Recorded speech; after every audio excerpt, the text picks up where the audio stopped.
you need help.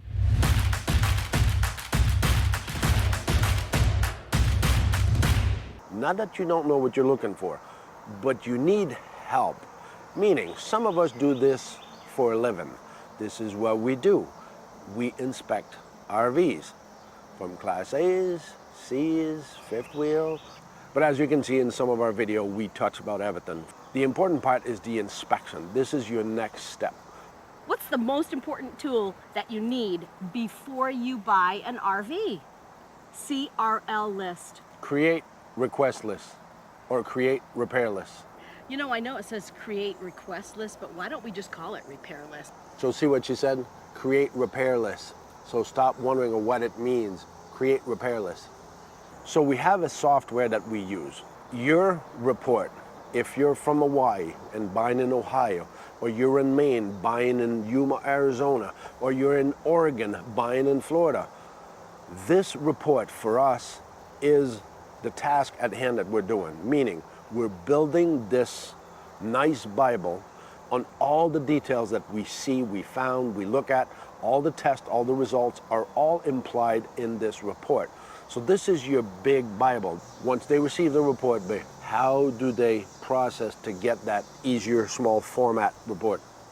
So once you receive your report from Pierre, there is an option to click on a little orange button that says Create List. This is your repair list. It makes a separate PDF that you're able to send either to your seller or to the service department. And this report is so easy. Once you click it, it takes all of the issues that Pierre has put in the report and combines it into one. It will give you the list of life safety, major and minor issues. All of these points will be brought up, and then it gives you an option. You can either accept them as is, which means you don't want anything to happen, or you can actually request it to be repaired, replaced, or give a monetary value to it. There's also a section where you can give a comment underneath the monetary value. If Pierre has already put a comment in there, you can add to the comment if you would like. For example, we just recently had an RV inspection where we flew out to Yuma, Arizona, and our customers were able to put a monetary value on each item that needed to be addressed. Okay, so I just got back to my hotel in Yuma, Arizona. Here's my report. This is a big report. See all the dollar signs that my beautiful Dutch star.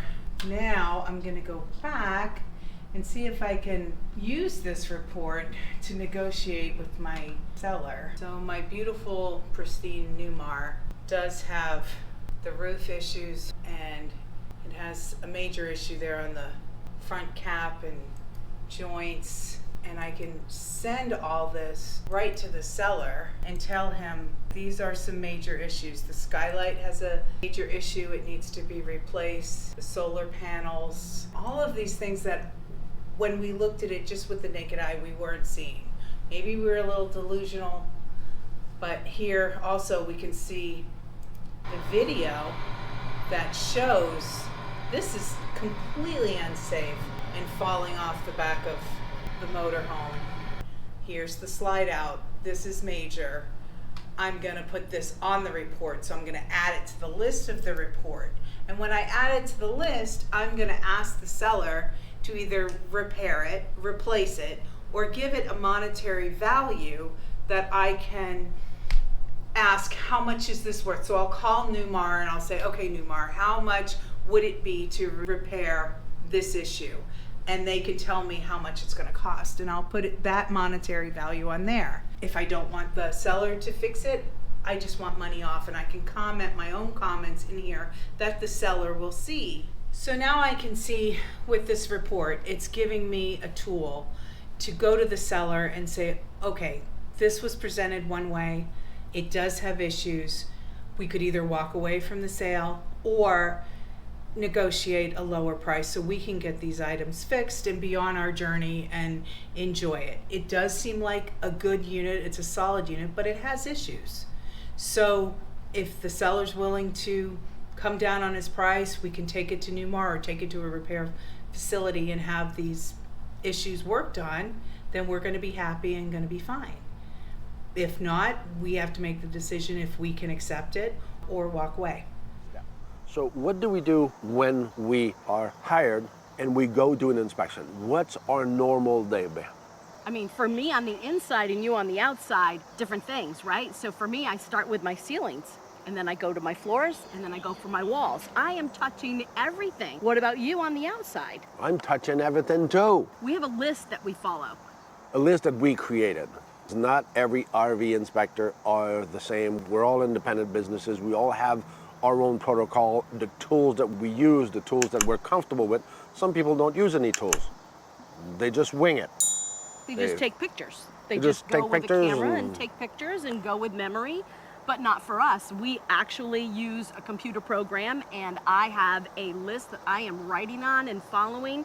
So it's a checklist. I'm not going to forget, because I'm doing a proctology exam on the inside of that RV, and that's not what you're doing. When you fall in love with that RV and you walk in, you're not going to see the things that I'm looking for. I'm looking for something that might prevent you from buying this RV. I don't want to find something that prevents you from buying the RV.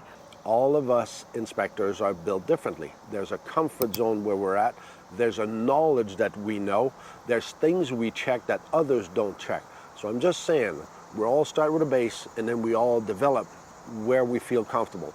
Some people do not do Class A's. They don't want to touch frame, Freightliner, Spartan chassis, engines.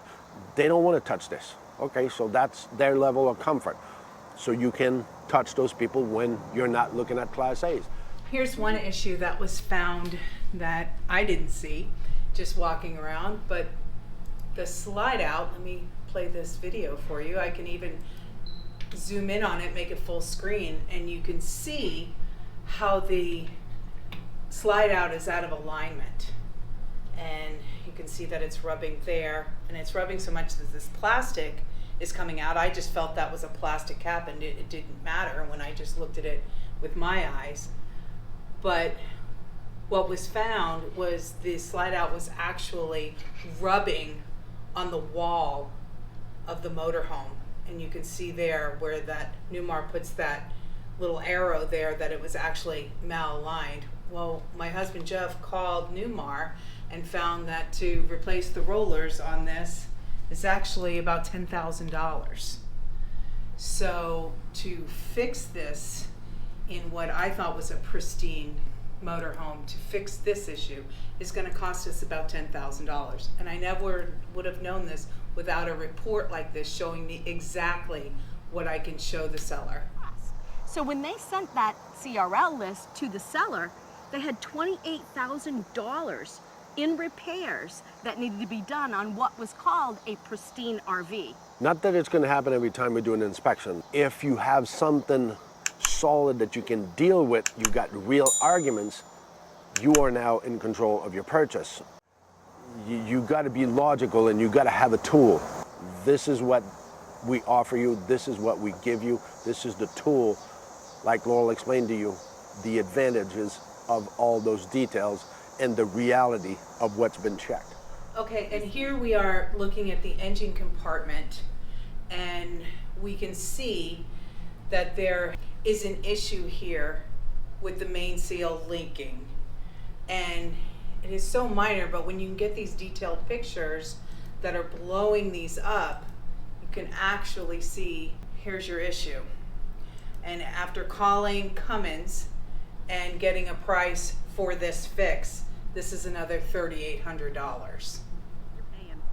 With knowledge or without knowledge, the seller is playing a game also. As you know, every one of us sold something, and that's the purpose of this. You need to protect your back. And that's what we do. We protect your assets. So we look.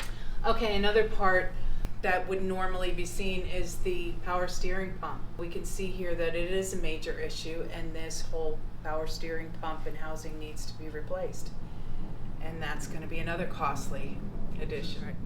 So now I have the facts, and I can present the CRL report to the seller and ask him to review it and see what he says. And he can review it on his own, and there's no confrontation. This is what it is, this is what it's worth with the monetary value, and we can negotiate real numbers. And we'll come to a conclusion when we sit down on price. This is your negotiating tool. They were able to negotiate with the seller. Even though there was $28,000 in repair, monetarily, they were able to negotiate down $20,000 from the asking price. This seller was saying this was pristine. This is your negotiating tool. So once you have all of this, you got your tool to negotiate.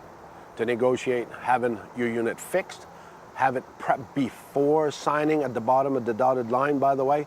You don't sign and then trust them to repair it, because it won't happen. Only in your dreams will that happen. So if it's not repaired and that CRL list hasn't been addressed and every point addressed, you're on your own, seriously. And don't try it to confirm to us otherwise, because it will happen. That CRL list is your lifeline.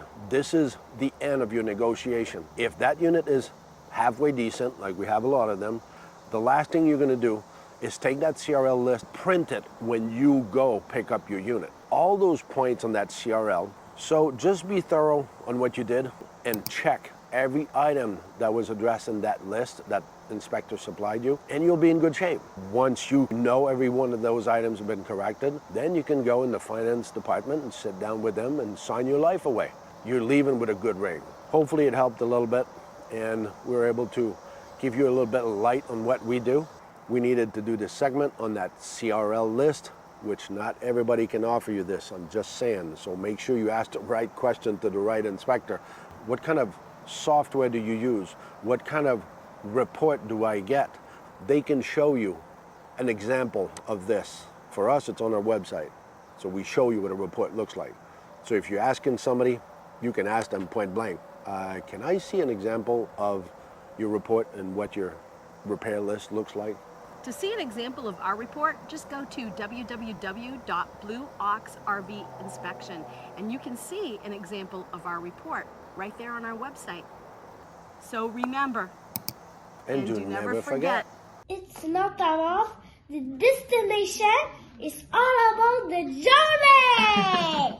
if you enjoy our videos, please consider hitting that subscribe button, give us a thumbs up, and share with your friends. And don't forget, ring that notification bell so you'll be notified when our next video comes out. Thanks for watching.